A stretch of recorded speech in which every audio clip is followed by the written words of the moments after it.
কেহ নাই জগতে আমার দয়াল নবী বিনে গো আপন বলতে কেহ নাই জগতে মাশাআল্লাহ আল্লাহ দেবে দেখি সব বিদেশি দেবে দেখি সব বিদেশি মিশে মায়ার ববেতে আপন বলতে কেহ নাই জগতে আমার দয়াল নবী বিনে গো আপন বলতে কেহ নাই জগতে মাশাআল্লাহ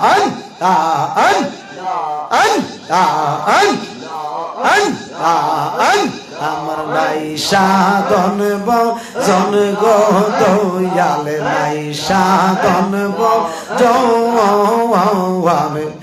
চোখের পানি দিয়া দুইতাম আপনার দুই চরণ নাই সাধন জন গো দয়াল নাই সাধন জন চোখের পানি দিয়া দুইতাম আপনার দুই চরণ মাশাআল্লাহ দয়া যদি হই তোমার মন দয়া যদি হই তোমার মন আর কি মরণ হবে রে আপন বলতে কেহ নাই জগতে আমার দয়াল নবী বিনে গো আপন বলতে কেহ নাই জগতে মাশাআল্লাহ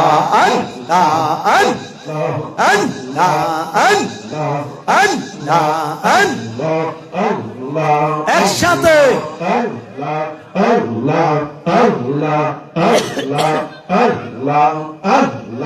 মহব্বতে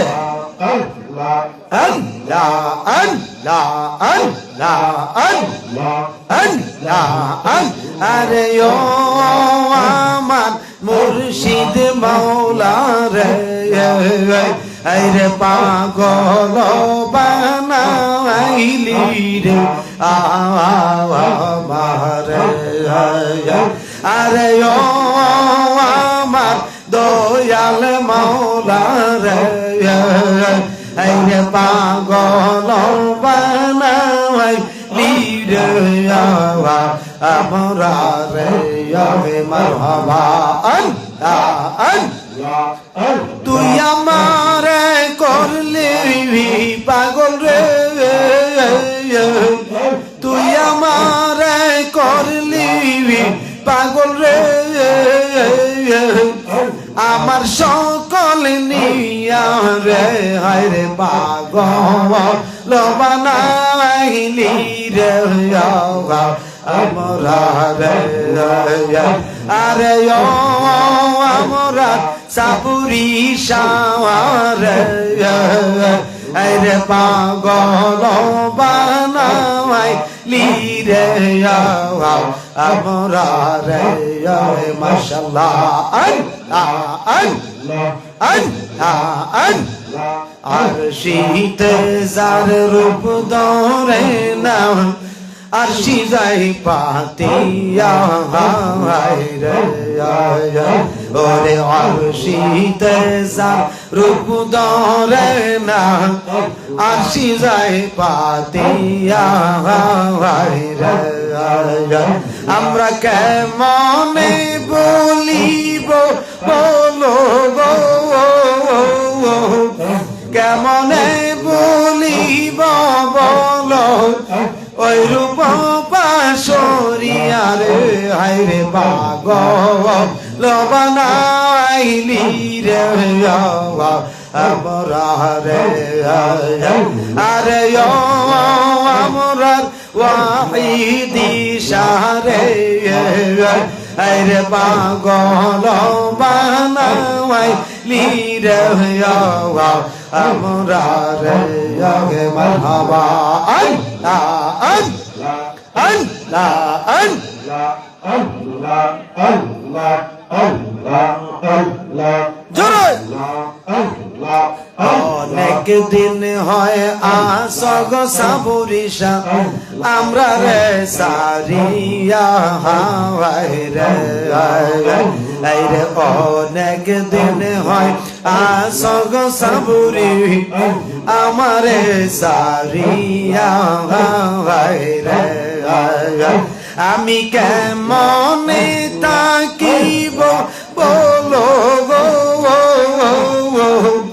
কেমনে তাকিব বলো তোমাকে সারিয়া রে হরে পাগল বানাইলি রে আমরা রে আরে আমরা নুরুল ইসলাম শাহ রে পাগল বানাইলা রে আমরা রে মাশাআল্লাহ আল্লাহ আল্লাহ আল্লাহ আল্লাহ আল্লাহ আল্লাহ আল্লাহ অগ্নি যদি হইতাম থাকতাম অঞ্চলে পড়িয়া রে আইরে অগ্নি যদি হইতাম থাকতাম অঞ্চলে পড়িয়া রে আমরা নিমিষে পড়িয়া মরতাম গো নিমিষে পড়িয়া মরতাম জনমের লাগিয়া রে হায় রে পাগল বানাইলি রে আমরা রে আরে আমার ওয়াহিদি শাহ রে রে পাগল বানাইলি রে আমরা রে মারহাবা আল্লাহ আল্লাহ আল্লাহ আল্লাহ আল্লাহ আল্লাহ আল্লাহ আল্লাহ আল্লাহ আল্লাহ একসাথে দয়াল রে তোর প্রেম জালা আমার অন্তর ভুইরা কালা গো আমার অন্তরেতে গইয়া গইয়া জলে আমরার অন্তরেতে গইয়া গইয়া জলে মাশাআল্লাহ আল্লাহ আল্লাহ আল্লাহ আল্লাহ লা ইলাহা ইল্লাল্লাহু মুহাম্মাদুর রাসূলুল্লাহ সাল্লাল্লাহু আলাইহি ওয়াসাল্লাম। মুআজ্জাজ মুহতারাম উপস্থিত, নেমতাবাদ পশ্চিমপাড়া মোহাম্মদ নুরুল ইসলাম ফকির আল ওয়াহিদি সাহেবের বাড়িতে আয়োজিত পাক পাঞ্জাতনের স্মরণে স্থান হচ্ছে নুরুল ইসলাম ফকির আল ওয়াহিদি সাহেবের বাড়ি 22তম বার্ষিক সুন্নি ইসলামী সুন্নি মহাসম্মেলনের সম্মানিত সভাপতি হযরত মাওলানা আব্দুল মান্নান চৌধুরী সাহেব, ইমাম ও খতিব নেমতাবাদ কেন্দ্রীয় জামে মসজিদ, সহসভাপতি জনাব মোহাম্মদ কামাল উদ্দিন সাহেব, সাবেক মেম্বার 5 নং ওয়ার্ড বিনাউটি ইউনিয়ন পরিষদ, প্রধান অতিথি যিনি হচ্ছেন পীরে তরিকত রাহনুমায়ে শরীয়ত মুর্শিদ বরহক শাহ সুফি আলহাজ গাজী এম এ ওয়াহিদ সাবুরি পীর সাহিব কিবলা ওয়াহিদিয়া সাবুরিয়া দরবার শরীফ কুমিল্লা মাদ্দাজিল্লাহুল আলিয়া বারাকাল্লাহু ফি হায়াতি ওয়া ইলমিহি, জোরে বলেন আমিন। আমি বলতেছি তো, আমি নিজেই ওয়াজ করতেছি। আজকের যিনি প্রধান আকর্ষণ বানাইছেন আমাকে, আমি মুফতি জসিমউদ্দিন মুজাহিদিয়ান নাজিরি বলছি। আপনারা হয়তো ঘোরাঘুরি করতেছেন, আপনারা সকলেই বেহেশতের বাগানে চলে আসুন। আজকের মাহফিলের যিনি প্রধান বক্তা, যিনি আমার পরে স্টেজে উঠবেন, শিরিনে জবান, সারা বাংলার আলোড়ন সৃষ্টিকারী, বিশিষ্ট ইসলামী চিন্তাবিদ আলহাজ হযরত মাওলানা হাফেজ মাহতাবউদ্দিন ইব্রাহিম সাহেব, খতিব রায়তলা কেন্দ্রীয় জামি মসজিদ কসবা, মাদ্দাজিল্লাহুল আলিয়া, বারাকাল্লাহু ফি হায়াতি ওয়া ইলমিহি, জোরে বলেন আমিন। আজকের মাহফিলের যিনি বিশেষ আকর্ষণ, বিশিষ্ট আলেমে দ্বীন, যিনি আমাদের কসবা উপজেলার খারেরা দামসার থেকে আগত হযরত মাওলানা আফজাল হোসেন আশিকি সাহেব, মাদ্দাজিল্লাহুল আলিয়া, বারাকাল্লাহু ফি হায়াতি ওয়া ইলমিহি, জোরে বলেন আমিন। বিশেষ আলোচক আছেন এখানে, যিনি উজানিশার ব্রাহ্মণবাড়িয়া থেকে আসছেন, বিশিষ্ট আলেমে দ্বীন হাফেজ মাওলানা শামীম হুসাইন সাহেব। এরপরে আছেন হযরত মাওলানা মাইনুল ইসলাম সাহেব, যিনি হচ্ছেন নেমতাবাদ উত্তরপাড়া জামে মসজিদের খতিব, মাদ্দাজিল্লাহুল আলিয়া, বারাকাল্লাহু ফি হায়াতিহিমা ওয়া ইলমিহিমা, জোরে বলেন আমিন। আরো আছেন হযরত মাওলানা ইকরাম রেজাল কাদরি সাহেব, জামিয়া আহমদিয়া সুন্নিয়া আলিয়া মাদ্রাসা চট্টগ্রামের শিক্ষার্থী। মাহফিল পরিচালনা করছেন হযরত মাওলানা কারি জালালউদ্দিন সরকার সাহেব। আয়োজনে নেমতামাদ গ্রামবাসী ও ভক্তবৃন্দ, সৌজন্যে মোহাম্মদ তাওসিফ কাদির, দিগার ওলামাই কেরাম, তোলাবাই কেরাম, হাজি এজাম, মুরব্বী নিজাম, যুবক বাবারা, ছোট ছোট মাসুম বাচ্চারা, পর্দানিসীন মা বোন, মহান আল্লাহ জাল্লা শাআনুহুর দরগাহে কোটি কোটি শুকরিয়া জ্ঞাপন করছি, যিনি আমাকে আপনাকে এই বেহেশতের বাগানে আসার বসার তৌফিক দান করেছেন। মহব্বতে পড়ি আলহামদুলিল্লাহ। আটু জোরে বলেন আলহামদুলিল্লাহ। কোটি কোটি দরুদ ও সালাম ওই নবীর নুরানি কদম মোবারকে, যিনি উম্মতের কান্ডারি, উম্মতের দরদি নবী মুহাম্মাদুর রাসূলুল্লাহ সাল্লাল্লাহু আলাইহি ওয়াসাল্লাম। সবাই বলেন মারহাবা। চারটি ছেড়ে দিয়া যদি সামনাসামনি আইতেন, জিনিসটা সুন্দর লাগলো হইলে। আর যারা যুবক বাইরে বসে আছেন, আপনারা বেহেশতের বাগানের ভিতরে চলে আসুন। বাজান, মাহফিলটা তো পাক পাঞ্জাতনের স্মরণে। আমরা অনেকে আছি পাক পাঞ্জাতন কি জিনিস এটা বুঝি না, আছে না? মন পাক পাঞ্জাতন দুটা শব্দই উর্দু শব্দ। কি শব্দ? উর্দু শব্দ।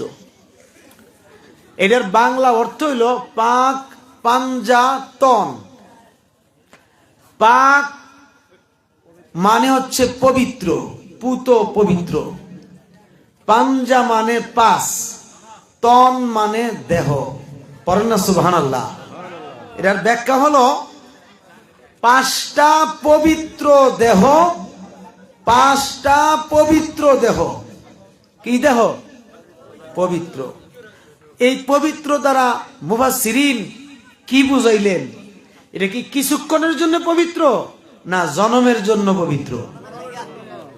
মুফাসসিরিন লিখছেন যে এই পাঁচটা দেহ আল্লাহ বলতেছেন পরিষ্কার ভাবে,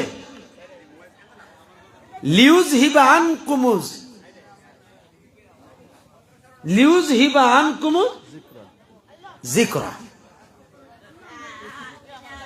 না লিউজ হিবা আন কুমুর রিজসা। আল্লাহ বলতেছেন এই সামান্যতম পবিত্র করার জন্য আমি আয়াত নাজিল করি নাই। মুফাসসিরিন লিখতেছেন এই পাঁচটা দেহকে আমি আল্লাহ জনমের মতো পবিত্র করে দিছি। এই পাঁচ দেহকে কোনো সময় অপবিত্রতা করার কোনো সুযোগ নাই। বাবারা আমার, মহাব্বতের সাথে বসেন, বেশি সময় আপনাদেরকে জ্বালাতন করব না। পাক পাঞ্জাতন আমরা কোথায় থেকে পাইলাম, কোন জায়গা থেকে পাইলাম? জগৎ বিখ্যাত তাফসীরের কিতাব, কিতাবটার নাম হলো তাফসীরে রুহুল বায়ান শরীফ। এই কিতাবটার বয়স আজ থেকে 850 বছর আগে। বলেন না সুবহানাল্লাহ। আমি কাঙ্গালের ঘরে এই কিতাবটা 10 খণ্ড আছে। এই 10 খণ্ডই কিতাব, আরবি টু আরবি কিতাব। আল্লামা ইসমাইল হাক্কি ওয়াল হানাফি ওয়াল বুরুজি সুন্দরভাবে এই তাফসীর খানা লিখেছেন। এই তাফসীরের যতগুলো হাওলা রয়েছে, এর আগে যত তাফসীর আছে সকল তাফসীরের হাওলা এই কিতাবটার ভিতরে আছে। এমনকি তাফসীরে ইবনে আব্বাস রাদিয়াল্লাহু তাআলা আনহুমারও হাওলা রয়েছে। পড়েন না সুবহানাল্লাহ। আবু জাহেল আর আমার নবীর মধ্যে সর্বপ্রথম মুনাজারা চলতো। মুনাজারা মানে হচ্ছে তর্কযুদ্ধ। অর্থাৎ আপনি আমার সঙ্গে তর্ক করবেন, আমি আপনার সঙ্গে তর্ক করব কোরআন সুন্নাহর আলোকে, শরীয়ত তরিকত হাকিকত মারিফতের আলোকে। এই যে একটা তর্ক, এই তর্কটাকে বলা হয় মুনাজারা। হযরতে আল্লাহর হাবিব সাল্লাল্লাহু আলাইহি ওয়াসাল্লামের সাথে তিনি বলতেছেন, তিনি সঙ্গে মিস্টার আবু জাহিল্লা কোন সময় যুদ্ধ করে, অর্থাৎ যুদ্ধ করেও পারে নাই, তর্ক যুদ্ধ করেও পারে নাই, এক কথায় মুনাজারা করে পারে না। যে কোনো ভাবে মুনাজারা করে নবীজি বিজয় হইয়া যায়। নবীর সঙ্গে মুনাজারা কইরা এই আবু জাহেল পারে না। কারণ হইল এই আবু জাহেলের আরেকটা নাম আছে, আগের নাম, যেই নামটা হইল আবুল হেকাম, মানে জ্ঞানীর পিতা। আমার নবীর বিরোধিতা করার কারণে, আমার নবীজিকে না মানার কারণে খেতাব পাইল আবু জাহেল মূর্খের বাপ, মূর্খের পিতা। ঠিক কিনা? যেই ব্যক্তি নবীকে মানবে না সে মূর্খ। ঠিক কিনা কোন? সে হলো আবু জাহেলের দল। যেই ব্যক্তি আমার নবীকে বিশ্বাস করে না, আমার নবীকে মানে না, ওই ব্যক্তি আবু জাহেলের মতো। এই আবু জাহেল, আবু লাহাব, উতবা, সাইবা, তারা সকলে একটা কোরআন করছে, একটা প্ল্যান করছে। মুহাম্মদ ইবনে আব্দুল্লাহ, অর্থাৎ আব্দুল্লাহর ছেলে মুহাম্মদকে যেই কোনো ভাবে পরাজিত করতে হবে। এই কথা মনোনিবেশ কইরা বলতেছে, হে মুহাম্মদ শুনে নাও, আমরা তো কোনক্রমে তোমার সঙ্গে মুনাজারা করে পারি না। তুমি তো মুনাজারায় বিজয় লাভ করো, এমনকি জয় হইয়া যাও। আজকে আমরা তোমার সঙ্গে একটা মুবাহালা করব। একটা হলো মুনাজারা, আরেকটা হচ্ছে মুবাহালা। মুবাহালা হইল আপনার বংশের মানুষ আপনি হাজির করবেন, আমার বংশের মানুষ আমি হাজির করব। অর্থাৎ আপনি যদি আপনার বংশকে কেন্দ্র কইরা আল্লাহর কাছে ফরিয়াদ করেন যে আল্লাহ, আমার বংশ যদি সঠিক হয়, আমি যদি সঠিক হয়, আমাকে বিজয় দান করো। আর যদি আমি সঠিক না হই, তাইলে আমাকে তুমি এই মুহূর্তে ধ্বংস করে দাও। এটার নাম হচ্ছে মুবাহালা। এটার নাম কি? মুবাহালা। আবু জাহেল কইতেছে, এ মুহাম্মদ, তোমার সঙ্গে যখন পারি না, তাহলে এক কাম করো, তোমার আহলে বায়াত কারা আছে এরা আনো, আর আমি আমার আহলে বায়াত আনবো। আপনারা বুঝেন তো সবকিছু? আহলে বায়াত মানে অরুর জাত। আহলে বায়াত মানে কি? অরুর জাত। যেমন আপনার ছেলে, আপনার মেয়ে, আপনার অরুর জাত। ঠিক কিনা? কিন্তু নবীর বংশ এটা আলাদা। নবীর বংশ পুরুষ দিয়া না। কি দিয়া না? পুরুষ দিয়া না। নবীর বংশ প্রচার প্রসার হইছে নবীর কন্যা দিয়া, খাতুনে জান্নাত দিয়া। এই কথাটা কিন্তু অনেকে বুঝে না। এই বিষয়টা কিন্তু পার্থক্য আছে। যেহেতু নবীর বংশটাই আলাদাভাবে হয়েছে, নবীর কন্যার মাধ্যমে বংশ বিস্তার হয়েছে, আহলে অর্থাৎ আওলাদে রাসূল হয়েছে, সেহেতু নবী আপনার মতো না, আমার মতো না। কথা কোন ঠিক কিনা? আমার কথা কি বুঝতে অসুবিধা হয়েছে? এরপরও যদি আপনাদের কাছে ফ্যাস্ট লাগে তো আমার কাছে আইন। আমার বাড়ি হলো নিমবাড়ি, যেই কোনো মুহূর্তে আমারে ডাকলে পাইবেন। ঠিক কিনা? আই এম রেডি, প্রস্তুত আছি। অন্তত কিতাব দিয়ে হইল। আপনি আমার বংশ বাবার নসব দিয়ে, আর আমার নবীর বংশ নবীর কন্যার নসব দিয়ে। বেশ কম আছে না নাই? এটা কি বলে পাক পাঞ্জাতনের মূল রহস্য। বাজান, নবীজি বলছেন, চাচা কথা ঠিক থাকবো নি, আমি কিন্তু প্রস্তুত আমার আহলে বায়াতরে ডাকার জন্য। বলেন কোন সময় বসবেন? বলে আগামীকাল সকাল 10টায় বসবো। কোন সময়? তখন নবীজির শরীর মোবারকের উপরে কালো রঙের একটা চাদর মোবারক ছিল। কি রঙের? কালো রঙের। কিতাবের নাম আল বিদায়া ওয়ান নিহায়া, লিখেছেন আল্লামা ইবনে কাসির রাহমাতুল্লাহ আলাইহি। পড়েন না সুবহানাল্লাহ। এছাড়া জগৎ বিখ্যাত তাফসীরের কিতাব, 1 নম্বর হচ্ছে রুহুল বায়ান শরীফ, 2 নম্বর রুহুল বায়ানি শরীফ, 3 নম্বর হচ্ছে তাফসীরে খাজেন শরীফ, তাফসীরে কাবির শরীফ, এমনকি তাফসীরে কানজুল ঈমান ওয়া নূরুল ইরফান ওয়া খাজাইনুল ইরফান। এইভাবে আমি প্রায় 7টা তাফসীরের নাম বলছি। 6 থেকে 7টা তাফসীরের কিতাবের নাম বললাম। প্রত্যেকটা কিতাব আমার ঘরে আছে রে বাবা। সুন্দর করে নবীজি রাজি হয়ে গেলেন। নবীজি চাদর মোবারক কানা গায়ে দিয়া এই জায়গায় বসে রইলেন। আরে আবু জাহেলের বলতেছে, আবুল আহাব উতবা সাইবা, এ আবু জাহেল তুমি এটা কি কইলা? দেখছো না মুনাজারা কইরা মুহাম্মদের সঙ্গে পারছি না, এখন আবার তুমি মুবাহালা কথা বললা কেন? আবু জাহিল কো, তোমরা তো বুঝো না যে কোনো উপায়ে এখান থেকে আমরা যাওন গা, সকালবেলা কেউ আইতো না, রাত্রের বেলা গিয়া না কইরা দিয়ামু। আবু জাহিল কো কি যে আমরা রাত্রে গিয়া সবাইরে না কইরা দেবো, কেউ যেন না আসে। খালি যাউন গা না মুহাম্মদের কাছ থেকে। হুজুর সাল্লাল্লাহু আলাইহি সাল্লাম জানে কি জানে না? জোরে কোন জানে কি জানে না? হুজুর সাল্লাল্লাহু আলাইহি সাল্লাম জানেন আবু জাহিল্লা যেন আসতো না, তার বাহিনীও যেন আসতো না, কারণ যত মুনাজারা করছে প্রত্যেকটা মুনাজারা পরাজিত হয়েছে। বাতিল তো বাতিলই। বাতিল কি? বাতিল। আমার ভাই বাবারা, গভীর মনোযোগ, অন্তরে কান লাগান।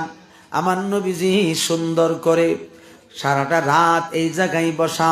হায়রে আল্লাহ রাব্বুল আলামিন আমার নবীর অবস্থা দেখে কি দেখে না? এবার নবীজি যখন সকাল হয়ে গেল, সকাল হওয়ার পরে নবীজি অপেক্ষা করতেছেন, কেউই তো আর আসে না।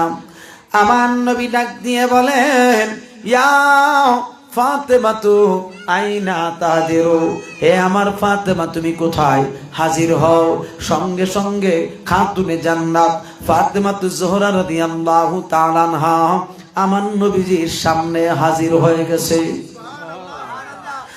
আমার নবী ডাক দিয়ে বলে, ফাতেমা রে, ও ফাতেমা, এই নাও চাদরের একটা কর্নার তুমি ধরো, এই চাদরটার ভিতরে ঢুইকা আমি নবীর বাম পাশ দিয়ে পিছনে বসো। পড়েন না সুবহানাল্লাহ। এবার নবীজির পিছনে বাম পাশ দিয়া খাতুনে জান্নাত বসছেন। বসার পরে আমার নবী ডাক দিলেন, ইয়া আলিয়ো আইনা তাহদিরু, এ আলী রে তুমি কোথায়? তাড়াতাড়ি হাজির হও। হযরতে মাওলা আলী আসছেন। আয়েশা বলতেছেন, লাব্বাইক ইয়া রাসূলুল্লাহ, লাব্বাইক ইয়া হাবিবাল্লাহ, নবী গো আপনার কদম মোবারকে আমি হাজির। এবার যেই মাত্র মাওলা আলী আসছে, এবার নবীজি বলছেন, এই চাদরের এই কর্নারটা ধরো। এবার এই কর্নারটা ধরছে, ধরার পরে বলছে, চাদরটার ভিতরে ঢুইকা আমি নবীর ডান পাশ দিয়া তুমি পিছনে বসো খাতুনে জান্নাতের বরাবর। এবার যখন বরাবর বসলো, এবার আমার নবী ডাক দিলেন, ইয়া ইমাম হাসান, ও ইমাম হাসান আইনা তাহদিরু, এই ইমাম হাসান তুমি কোথায়? তাড়াতাড়ি হাজির হও। হযরতে ইমাম হাসান দৌড়ে আয়েশা লাব্বাইক ইয়া রাসূলুল্লাহ বলে হাজির হয়ে গেছে। আমার নবী বলছেন, এই নাও এই চাদরের এই কর্নারটা তুমি ধরো, দইরা ডান পাশে আমার সামনে চাদরটার ভিতরে বসো।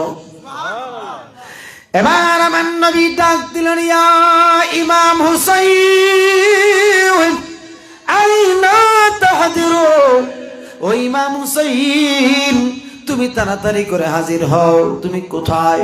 এবার হযরত ইমাম হুসাইন আসলেন, আয়েশা বলতেছেন লাব্বাইক ইয়া রাসূলুল্লাহ, নবী গো আপনার কদম মুবারকে আপনার কলিজার টুকরা হাজির। এবার ইমাম হুসাইন রাদিয়াল্লাহু তাআলা আনহু কথা বলার পরে নবীজি বলছেন বাকি চাদরের যে কর্নারটা আছে এই কর্নারটা দিয়ে বলতেছেন হুসাইন এই চাদরের কোণাটা তুমি ধরো, দইরা চাদরটার ভিতরে ঢুকো, আমার সামনে বাম পাশে ইমাম হাসানের বরাবর বসো। আমি জিজ্ঞেস করি একটা চাদরের কয়টা কোণা থাকে? জোরে কন্যা কয়টা? চারটা কোণা। চারজনে চারটা কোণা দুইটা বসছেনি, মাঝখানে কে? আটো জোরে কন্যা কে রে? মাঝখানে কে? নবীজি। এবার আমার নবী দুইটা হাত মুবারক এইভাবে উঠাইছে। কিভাবে? এইভাবে। আমার নবী হাত মুবারক এইভাবে উঠাইয়া বলতেছেন আল্লাহুম্মা হাউলাই ফি আহলে বাইতি। ওগো আমার আল্লাহ, এরাই হলো আমার আহলে বায়াত, এরাই হইল আমার বংশ, এরাই হইল আমার আত্মীয়, এরাই হইল আমার নসব। নবীজি বলছেন মান আহাব্বাহুম, তাদেরকে যেই ব্যক্তি ভালোবাসবে, ফাকাদ আহাব্বানি, সে যেন নিঃসন্দেহে আমি নবীরে মহাব্বত করছে। ওয়ামান আহাব্বানি আহাব্বাল্লাহু লাহু, নবীজি বলছেন যেই ব্যক্তি তাদেরকে ভালোবাসার দ্বারা মহাব্বত করার দ্বারা আমি নবীরে মহাব্বত করল, সেই ব্যক্তিকে আমার আল্লাহ ভালোবাসবে। তাহলে বোঝা গেল আল্লাহর ভালোবাসা যদি আমরা পাইতে হয় নবীকে ভালোবাসতে হবে, ঠিক কিনা বলেন? আর নবীর ভালোবাসা যদি পাইতে হয় নবীর আহলে বায়াতের ভালোবাসতে হবে, ঠিক কিনা কর? এই আহলে বায়াত, এই পাঁচজনকে একত্রে উর্দু ভাষায় বলা হয় পাক পাঞ্জাতন, অর্থাৎ পবিত্র পাঁচটা দেহ মোবারকের বলা হয় পাক পাঞ্জাতন। আপনি পাঞ্জাতন গো নবীজি, আপনি পাঞ্জাতন ও গো নবীজি, আপনি পাঞ্জাতন, আপনি পাঞ্জাতন গো নবীজি, আপনি পাঞ্জাতন ও নবীজি, আপনি পাঞ্জাতন। পড়ুন না সুবহানাল্লাহ। এখন বুঝেন পাক পাঞ্জাতন কারা? নবীজি, ইমাম হাসান হুসাইন, খাতুনে জান্নাত, শেরে খোদা মাওলা আলী। কয়জন? যেরকম কয়জন? এই পাঁচজন। নবীজি বলছেন পাঁচজনকে, এই চারজনকে যারা ভালোবাসবে তারা নিঃসন্দেহে আমাকে ভালোবাসছে। আমি জিজ্ঞেস করি যারা নবীর আওলাদের গলায় ছুরি দিছে তাদের মাথায় টুপি ছিল কিনা? কথা বলেন না, ছিল কিনা? মুখে দাড়ি ছিল কিনা? পরনে পাঞ্জাবি ছিল কিনা? পাঁচ ওয়াক্ত নামাজ ছিল কিনা? রোজা ছিল কিনা? এমনকি কোরআন শরীফে ছিল কিনা? কোরআন শরীফের হাফেজ ছিল কিনা? আমি তাফসীরের কিতাবে দেখছি এই তাদের 22,000-26,000-এর ভিতরে 3,000 ছিল আলেম, মুফতি, মুফাসসির, আর 8,000 ছিল কোরআনের হাফেজ। দেখি সাধারণ কথা? এত হাফেজ এত আলেম থাকার পরেও তারা নবীর আওলাদের গলায় ছুরি চালাইছে, ঠিক কিনা? তার মানে বোঝা গেল কি তারা আমার নবীর আহলে বায়াতকে ভালোবাসে নাই। আর যারা নবীর আহলে বায়াতকে ভালোবাসে না তারা নামাজ পড়েও লাভ নাই, রোজা রেখেও লাভ নাই, হজ করেও লাভ নাই, টুপি পরেও লাভ নাই, দাড়ি রেখেও লাভ নাই, এমনকি পাঞ্জাবি পরেও লাভ নাই, বুজুর্গিগিরি দেখায়ও লাভ নাই। আব্দুল্লাহ কোন ঠিক না বেটি? জোরে কোন ঠিক কিনা? কারণ নামাজ রোজা সব মুমিনের জন্য, তো তাদেরকে কষ্ট দিলে তো মুমিনই থাকে না, ঠিক কিনা? ভাইয়েরা আমার, খুব মনোযোগ, গভীর মনোযোগ, অন্তরে কান লাগাইয়া বসে। আমার নবীজি ইসলাম প্রচার করতে গিয়ে কোরআন শরীফ কমপ্লিট করছে কি করছে না? ইসলাম ধর্ম প্রচার প্রসার করতে গিয়ে কমপ্লিট করছে কি করছে না? বন্ধুরা আমার, আল্লাহ পাক বলেন, আল-ইয়াউমা আকমালতু লাকুম দীনাকুম ওয়া আতমামতু আলাইকুম নি'মাতি ওয়া রাদিতু লাকুমুল ইসলাম দীনা। পড়েন না সুবহানাল্লাহ। কেমন আছেন? আল্লাহ বলতেছেন, হাবিব, আপনার দিন ধর্ম আমি সমাপ্ত করে দিলাম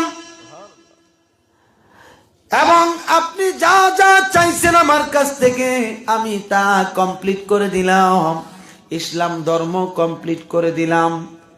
আর কি চান গো দোস্ত? বলতেছে আল্লাহ, আর কি চাইবো? আপনি তো ভালো করেই জানেন আমি কি চাই। আমি অন্য কিছু চাই না, আমার উম্মত যারা হবে তাদের জান্নাত চাই। আল্লাহ, আমি কিচ্ছু চাই না তোমার কাছে, টাকা পয়সা ধন দৌলত দুনিয়াদারি কিচ্ছু চাই না, একমাত্র আমার উম্মতের নাজাত চাই। এখন তো শর্ত হইলে উম্মত লাগবো নাকি? উম্মত কি শুধু দাড়ি টুপি রাখলেই বুঝি উম্মত হয়ে যাবো গা? না, নবীর কথা মানতে হবে, আল্লাহর কথা মানতে হবে। এখন আসেন বাবারা আমার, হুজুর পাক সাল্লাল্লাহু আলাইহি সাল্লাম কি বলতেছেন শুনেন।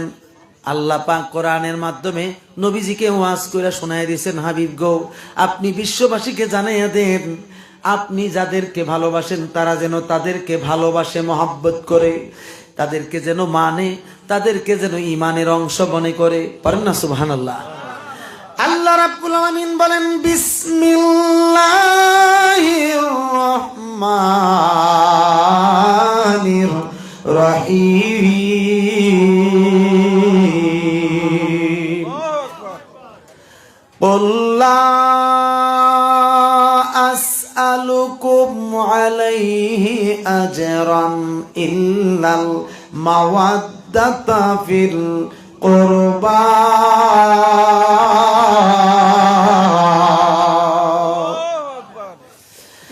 আল্লাহ রাব্বুল আলামিন বলেন, হাবিব, ওগো আমার দুস্থ গো, আপনি সবাইকে জানাইয়া দেন, লা আসআলুকুম আলাইহি আজরান, এই আমার উম্মতরা, আমি তোমাদের কাছে কোনো বিনিময় চাই না, কোনো মূল্য চাই না। আলাইহি আজরান, আমি তোমাদের কাছে কোনো বিনিময় চাই না, কারণ আমি তোমাদের জন্য ইসলাম ধর্ম কমপ্লিট করে দিলাম। এর বিনিময় আমি তোমাদের কাছে কিছুই চাই না। পবিত্র কোরআন শরীফ কমপ্লিট করে দিলাম, এর বিনিময় আমি তোমাদের কাছে কিছুই চাই না। উম্মত রে, আমার অগণিত হাদিস তোমাদেরকে দিয়ে দিলাম, এর বিনিময় আমি কিছুই চাই না। এই দুনিয়ার জমিনে আমার ইসলাম ধর্মের জন্য আমি নবীর মহাব্বতে আমার লক্ষ লক্ষ সাহাবায়ে কেরামরা গলা কাইটা শহীদ হয়ে গেল, এরপরও আমি তোমাদের কাছে বিনিময় চাই না। উম্মত রে,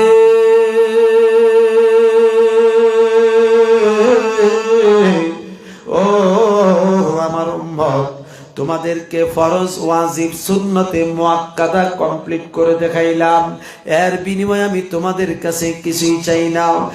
এই উম্মত রে, কেমনে তোমরা আল্লাহর নিকটবর্তী হইবা, ওই সমস্ত নিয়ম কানুন পর্যন্ত আমি তোমাদের জন্য কমপ্লিট করে দেখাইলাম, এর বিনিময়ে আমি নবী তোমাদের কাছে কিছুই চাই না। এই আমার উম্মত, দুনিয়ার জমিনে তোমাদের কাছে আমি একটা বিষয় চাই, একটা জিনিস চাই, ইল্লাল মাওয়াদ্দাতা ফিল কুরবা, একমাত্র আমার আত্মীয় স্বজনের ভালোবাসা, আমার আত্মীয় স্বজনের সম্মান, আমার আত্মীয় স্বজনের মুহাব্বত, এক কথায় পাক পাঞ্জাতনের মুহাব্বত, এক কথায় আমার আহলে বায়াতের মুহাব্বত আমি তোমাদের কাছে চাই। তাইলে পাক পাঞ্জাতনের পক্ষে আমার আল্লাহ আসেনি? জোরে কন্যা আসেনি? আমার নবী আসেনি? অন্যান্য সাহাবায়ে কেরামরা চিনি, কিন্তু আজকে যারা আমার নবীজির আওলাদের গলায় ছুরি চালায়া এখনো যদি বাংলাদেশে ওলামা সাজ্জা যদি বলে যে ইমাম হুসাইনের দোষ আছে, ইডির ইমান আসেনি, কথা কোনা কেউ ইমাম হুসাইনের দোষ যে তালাশ করবে হের ইমান আছে? হ্যাঁ, যার ছিলা সিন্নি খাইলা মোল্লা ছিল না মিয়া? হ্যাঁ, इस्लाम जिंदा होता है हर करबला की बात में। अल्लामा डॉक्टर इकबाल रहमतुल्लाह अलैह এবং আল্লামা সাকসাতি রহমাতুল্লাহ আলাইহি চমৎকার ভাবে বলে দিয়েছেন, ইসলাম পুনরায় জীবন লাভ করেছে, জীবিত হয়েছে ইমাম হুসাইনের গলা শহীদ করে দিয়া।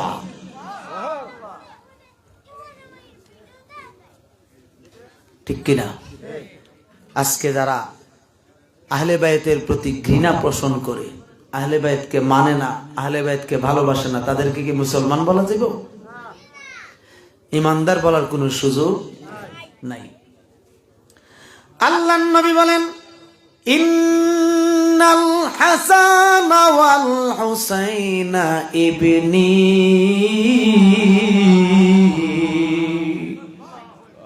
রাসূলুল্লাহ বলছেন, এই দুনিয়ার মানুষ, আমার ছেলে মেয়েগুলি, আল্লাহ রাব্বুল আলামিন আমার 4টা ছেলে ছিল, 4টা ছেলে শিশুকালে উঠাইয়া নিছে, নবুয়তি যেন দাবি করতে না পারে। কিন্তু আমি নবী আমার এই দুনিয়ার জমিনে নিশ্চয় ইমাম হাসান এবং হুসাইনকে আমার সন্তান হিসেবে মেনে নিলাম। পড়েন না সুবহানাল্লাহ। এরপরে বলতেছেন, ইন্নাল জান্নাতা ওয়াল হাসানা, ইন্নাল হাসানা ওয়াল হুসাইনা সাইয়্যিদা শাবাবি আহলিল জান্নাহ। পড়েন না সুবহানাল্লাহ। আমার নবী বলছেন, নিশ্চয় ইমাম হাসান, নিশ্চয় ইমাম হুসাইন বেহেশতের যুবকদের সর্দার। ঠিক কিনা? বেহেশতের যুবকদের সর্দার। এরপরে বলতেছেন, ওয়া সাইয়্যিদাতুন নিসাই আহলিল জান্নাহ, আর আমার ফাতেমাতুজ জোহরা তিনি হচ্ছেন বেহেশতের ভিতরে যত মহিলা আছে, নারী আছে, সমস্ত নারীদের সর্দারিনী। পারেন না সুবহানাল্লাহ। তাহলে তাদেরকে বাদ দেওয়ার কোনো সুযোগ আসেনি?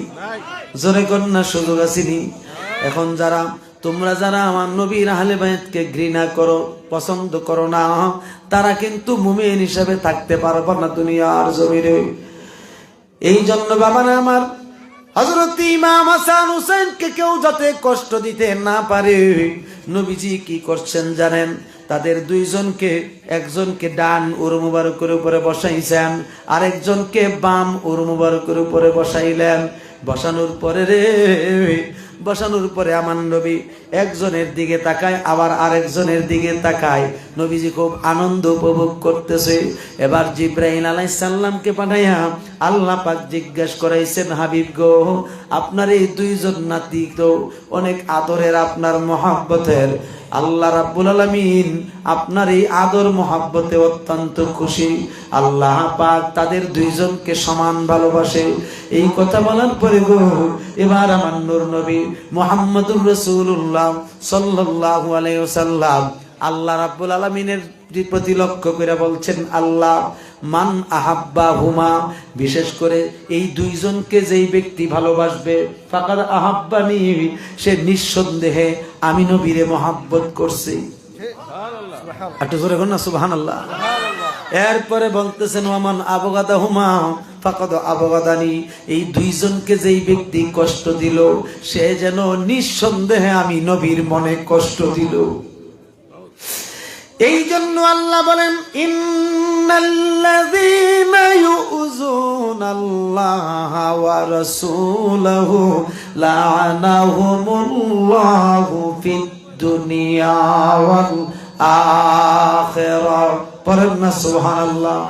এখানে হাফেজ আছে আমার সামনে, আমার সঙ্গে হাফেজ আছে। আল্লাহ পাক বলেন, নিশ্চয়ই যারা আল্লাহকে কষ্ট দেয় কথার দ্বারা এবং কর্মের দ্বারা, এবং আল্লাহর রাসূলকে কষ্ট দেয় কথার দ্বারা এবং কর্মের দ্বারা, তাদের প্রতি আল্লাহর লানত, আল্লাহর অভিশাপ, এই দুনিয়াতেও অভিশাপ, পরকালেও অভিশাপ। জোরে জোরে বলেন নাউজুবিল্লাহ। এই জন্য কোনো একজন সাধক লিখছেন পরিষ্কার ভাবে, কেউ যদি ওদের কষ্ট দেয়, কষ্ট দিল আমায় বলেন, কেউ যদি ওদের কষ্ট দেয়, কষ্ট দিল আমায়, কষ্ট দিল মা ফাতেমাকে বলেন, কষ্ট দিল মা ফাতেমাকে। জান্নাতের সরদার যারা শহীদ করলো কাহারা বলেন, জান্নাতের সরদার যারা শহীদ করলো কাহারা। বুঝবি তোরা হাসরের মাঠে বলেন, বুঝবি তো হাসরের মাঠে বলেন, কেউ যদি ওদের কষ্ট দেয়, কষ্ট দিল আমায় বলেন, কেউ যদি ওদের কষ্ট দেয়, কষ্ট দিল আমায়, কষ্ট দিল মা ফাতেমাকে বলেন, কষ্ট দিল মা ফাতেমাকে। এই আমার বাবারাম, ইমাম হুসাইনকে আমার নবী কত ভালোবাসতেন, ইমাম হাসানকে আমার নবী কত ভালোবাসতেন। হাদিস শরীফে আসছে, ইমাম হাসান রাদিয়াল্লাহু তাআলা আনহুকে বেশিরভাগ সময় টুডে সুমা খাইতেন। ইমাম হাসান জিজ্ঞেস করলো, নানা আপনি খালি বারবার যখনই আপনার সঙ্গে দেখা হয় আপনি খালি আমার সঙ্গে ঠুডে চুমা খান এবং আমার কপালেও চুমু দেন, গালেও চুমু দেন। নানা গো, ও প্রাণের নানা, আপনি ঠুডে চুমান কেন বেশি? বলতেছে, নানা ভাই, এটা জানার সময় তোমার এখনো হয় নাই। আর ইমাম হুসাইন আসলে তিনি কণ্ঠে চুমাইতেন নবীজি, বেশি বেশি করে কণ্ঠ মোবারকে চুমাইতেন। জিজ্ঞেস করতে, ইয়া রাসূলুল্লাহ, আপনি গালেও চুমু দেন, কপালেও চুমু দেন, আমার চোখেও চুমু দেন, কণ্ঠে কেন বেশি বেশি চুমু দেন? আমার নবী কান্দে আর বলে, হুসাইন রে, ও হুসাইন, আমি কেন এইভাবে তোমাকে চুমু দেই এখনো জানার সময় হইছে না। ধীরে ধীরে তুমি সব কিছু জানতে পারবা, বুঝতে পারবা। হযরত ইমাম হুসাইন রাদিয়াল্লাহু তাআলা আনহুর বয়স যখন 3.5 বছর বয়স, কত বছর? 3.5 বছর বয়স। আমার আপনার নূর নবী মুহাম্মদুর রাসূলুল্লাহ সাল্লাল্লাহু তাআলা আলাইহি ওয়াসাল্লাম তিনি কি করছেন? নামাজের ইমামতি করতেছেন। নামাজের ইমামতি, বন্ধুরা আমার, ইমাম সাহেবরা ইমামতি করে তাদের পিছনে অনেক মুসল্লি থাকে কি থাকে না? জোরে বলেন না, থাকে কি থাকে না? হুজুর সাল্লাল্লাহু আলাইহি সাল্লাম ইমামতি নিজে কইরা শিখাইয়া দিবেন, এইভাবে ইমামতি করতে হবে। যেই মাত্র আমার নবীজি ইমামতি করছেন, তখন হুজুর সাল্লাল্লাহু আলাইহি সাল্লাম প্রথম রাকাতে যখন সিজদায় গেল, পিছনের সমস্ত মুসল্লিরাও সিজদায় গেল। সঙ্গে সঙ্গে আমার নবীর কলিজার টুকরা ইমাম হুসাইন রাদিয়াল্লাহু তাআলা আনহু আমার নবীর গর্দান মুবারকের উপরে গিয়ে বসে যায়। নামাজে, কিসে? নামাজে। অর্থাৎ সিজদারত অবস্থায় ইমাম হুসাইন নবীজির গর্দান মোবারকে উঠা বসে গেছে। হুজুর সাল্লাল্লাহু আলাইহি সাল্লাম খেয়াল করে দেখতেছেন, ইমাম হুসাইন আমার নবীজির দুইখানা কান মোবারকের মধ্যে ধরছে। দইরা বলতেছে, আস্তে আস্তে বহুদিন পরে একটা শ্রেষ্ঠ ঘোড়া পাইলাম। অনেক দিন ধরে এই ঘোড়াটা তালাশ করছিলাম, এই ঘোড়াটাই চড়ার জন্য। আজকে তো আমার ঘোড়া পেয়ে গেছি, আমি হুসাইনের চাইতে আর কে বেশি খুশি? নবীজি তো নড়াচড়া করার চেষ্টা করছেন। আল্লাহ পাক বলেন, হাবিব ততক্ষণ পর্যন্ত নড়াচড়া করবেন না যতক্ষণ পর্যন্ত হুসাইন নিজের থেকে না নামবে। তাহলে বোঝা গেল হুসাইনকে আল্লাহ ভালোবাসে। নবীজি সেজদা লম্বা করেছেন প্রায় 27 মিনিটের মতো। কত মিনিট? সাহাবায়ে কেরামরা মনে মনে চিন্তা করলো, হ্যাঁ রে, এত বড় লম্বা সেজদা তো নবীজি কোনো সময় দেন নাই, আজকে কেন এত লম্বা সেজদা? নবীজি নড়াচড়া করেন না, সেজদায় পড়ে আছেন। ইমাম হুসাইন বৈশা খেজুর খাইতেছে, অনেক আরামের সাথে বইছে। ঘোড়াটা তো খুব মজবুত, ঠিক কিনা? এর চেয়ে সুন্দর ঘোড়া কি আছে নাকি পৃথিবীতে? আছে? হুজুর সাল্লাল্লাহু আলাইহি সাল্লাম খেয়াল করে দেখতেছেন ইমাম হুসাইন চিন্তা ভাবনা করছেন আমার জন্য। আল্লাহ রাব্বুল আলামিন ইলহাম দিয়ে বলে, হাবিব ইমাম হুসাইন যদি পয়রা আপনার গর্দান মোবারক থেকে পরে যদি ব্যথা পায়, আমি আল্লাহ ব্যথা পাবো। নবী গো নড়াচড়া করবেন না, হুসাইন নিজের থেকে নামবে, চিন্তা করেন না। হযরত হুসাইন তিনি কি করছেন বলতেছেন, আজকে আর ঘোড়াই এখানে আর ডিস্টার্ব করলাম না, এখন আমি নাইমা গেলাম। এবার ঘোড়া থেকে নামছেন, নবীজি নামাজটা শেষ করছেন। সাহাবীরা জিজ্ঞাসা করতেছে, ইয়া রাসূলুল্লাহ, জীবনে তো কোনোদিন এত বড় লম্বা সেজদা দিতে দেখি নাই, আজকে যে আপনি এত বড় লম্বা সেজদা দিলেন, বিষয়টা কি? ডাক দিয়ে বলেন, এই আমার সাহাবীরা শুনে নাও, আমার হুসাইন আইসা যখন আমার গর্দানের উপরে বসছে, তখন আমি চাইছিলাম হুসাইনকে নামায়া নামাজটা কমপ্লিট করতে। আমার আল্লাহ নিষেধ করছে, হাবিব গো হুসাইনকে আপনি নিজের থেকে নামাইবেন না, কষ্ট পাইব। আর হুসাইন যদি কষ্ট পায়, আল্লাহ নাকি কষ্ট পাইব। এই জন্য আমি নামাইতে পারি নাই। ইমাম হুসাইনকে স্বাধীনতা দিয়েছিলাম। ইমাম হুসাইন যতক্ষণ ছিলেন ততক্ষণ আমি সেজদারত অবস্থায় ছিলাম, এই সেজদা থেকে মাথা উঠাইতে পারি নাই। এই জন্য হুসাইন আমার গর্দানের উপরে, এই জন্য আমি নামাজটা লম্বা করছি, সেজদাটা লম্বা করছি। এই কথা শোনার পরে সাহাবায়ে কেরামরা অত্যন্ত আনন্দের সাথে বলছেন, হুজুর হুসাইনকে কেন দেখতেছি না? বলতেছে হুসাইন আছে হুসাইনের জায়গায়। বলতেছে নবী গো আমরার মনে চাই হুসাইনকে আদর মায়া করতে।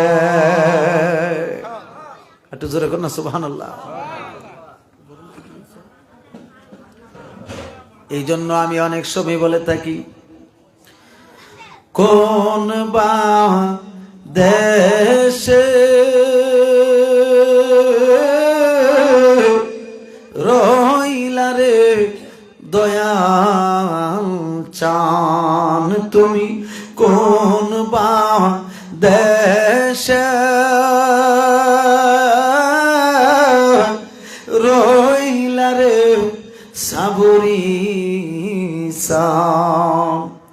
তোমায় না দেখলে বাঁচে না আমার প্রাণ, তোমায় না দেখলে বাঁচে না আমরার প্রাণ।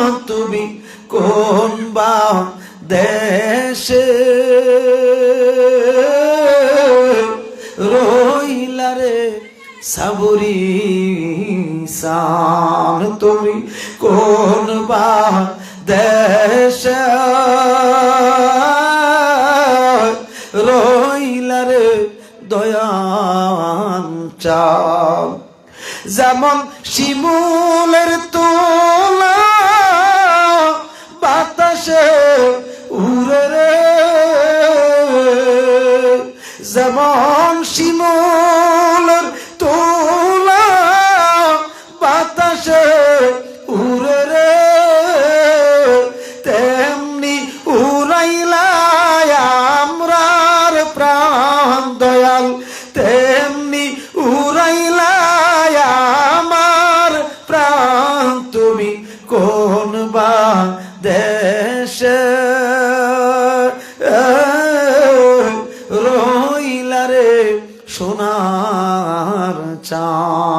তুমি কোন বা দেশে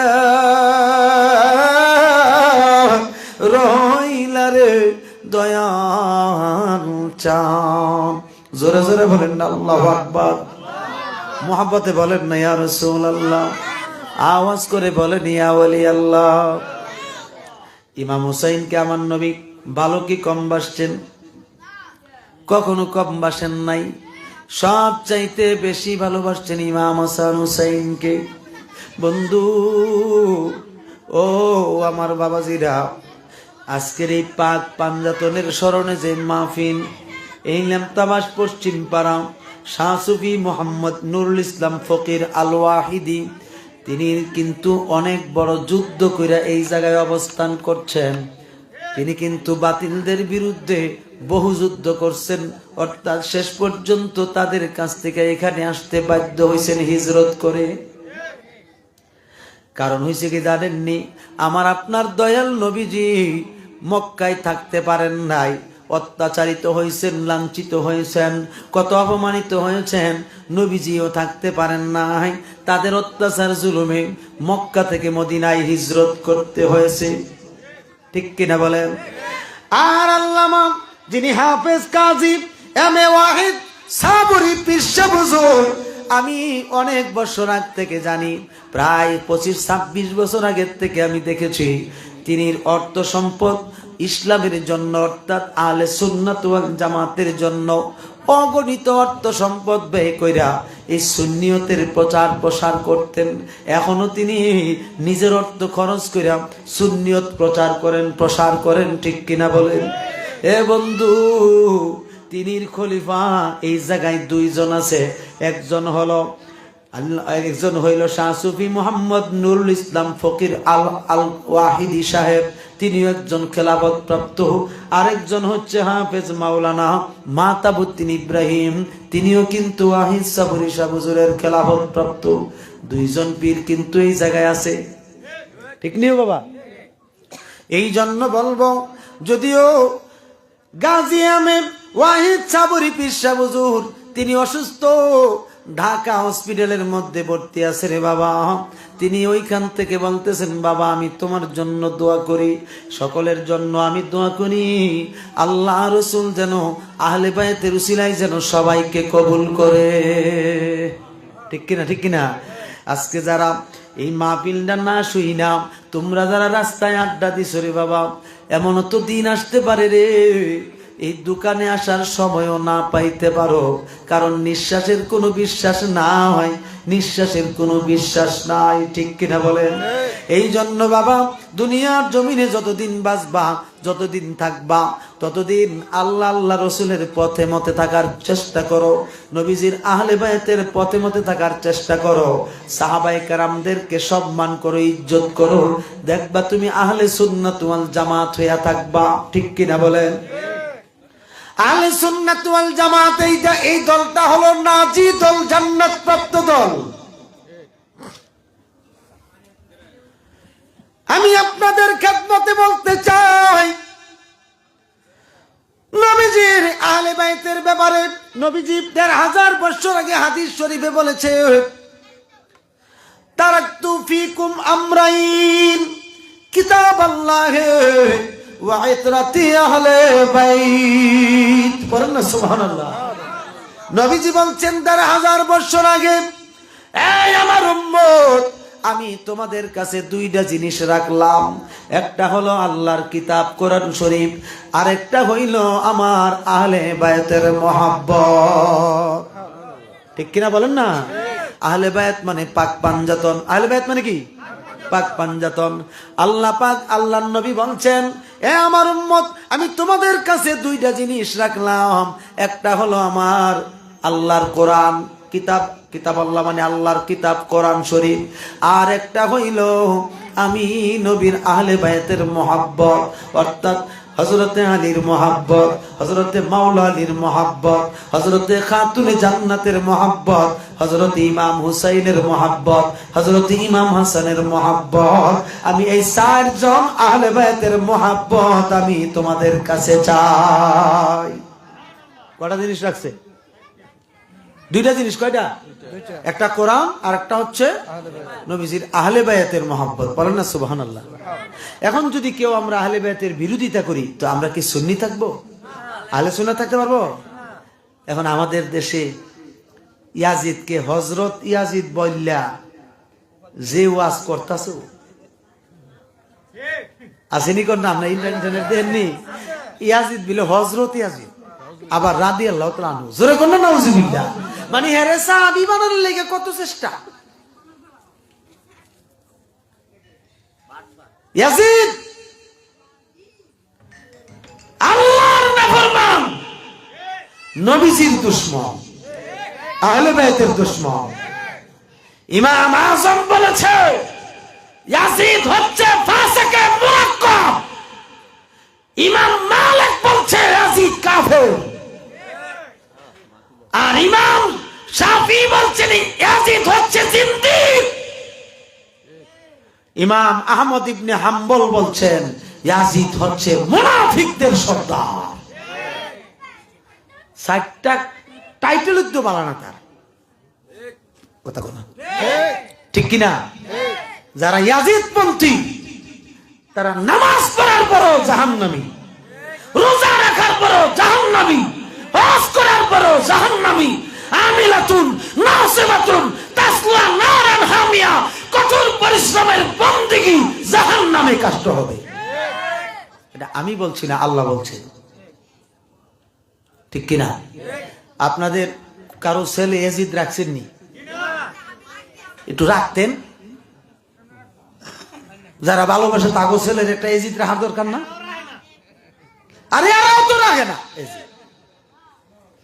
সীমার কারো নাম রাখছে দেখছেন কেউ? সীমার নাম বালা জাহান্নামী নাম। সীমার শব্দের অর্থ পাষাণ। এটার আরেকটা অর্থ আছে, কুকুরের বাচ্চা। নাউজুবিল্লাহ কইতেন না? আয় হায়, কি নাম ধারণ করছে জাহান্নামের টিকিট লাগাইয়া। আহলে সুন্নাত ওয়াল জামাত বেহেশতি দল, ঠিক কিনা? এই দলের উপরে যারা ইয়াজিদ কে রাদিয়াল্লাহু তাআলা আনহু বলবে সে আর আহলে সুন্নাত থাকবে না।